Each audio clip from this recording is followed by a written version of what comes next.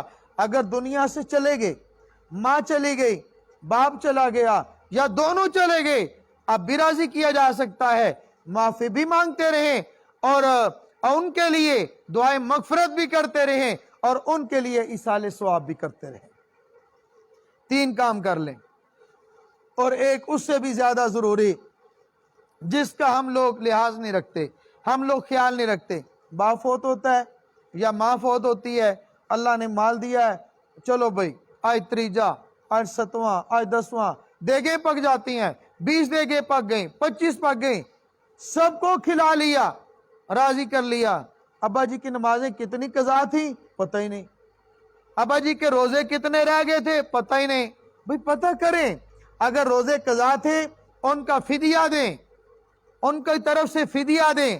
نمازیں قضا ہوئی، نمازیں قضاؤں کا حساب کر کے ان کا فدیہ دیں. اگر حج فرض تھا، حج نہیں کر سکے تھے، اس کا حج بدل کروائیں. زکوٰۃ ان کے ذمہ فرض تھی، ان کی طرف سے زکوٰۃ کی ادائیگی کریں تاکہ ان کے جو فرائض باقی تھے آپ ان کی طرف سے ادا کر دیں گے اور ان کی جان چھوٹ جائے گی. ان کو اللہ رب العزت رخصت عطا فرما دے گا، مغفرت فرما دے گا. آج ہم لاکھوں روپیہ خرچ تو کر لیتے ہیں لیکن نمازوں کا حساب نہیں کرتے، روزے کا حساب نہیں کرتے، زکوٰۃ کا حساب نہیں کرتے، حج کا حساب نہیں کرتے. میں آپ تمام دوستوں سے بھی گزارش کروں گا کہ ان چیزوں کا ضرور خیال رکھنا چاہیے. اللہ تعالیٰ مجھے اور آپ کو، والدین حیات ہیں تو ان کا احترام، ان کی خدمت کرنے کی توفیق عطا فرمائے، ان کی اطاعت کر کے ان کو راضی کرنے کی توفیق عطا فرمائے. اور اللہ اپنی عبادت، ہم عبادت کریں، اللہ رب العزت عبادت کر کے ہمیں اللہ کو راضی کرنے کی توفیق عطا فرما دے. وآخر دعوانا ان الحمدللہ رب العالمین. درود شریف پڑھ لیں.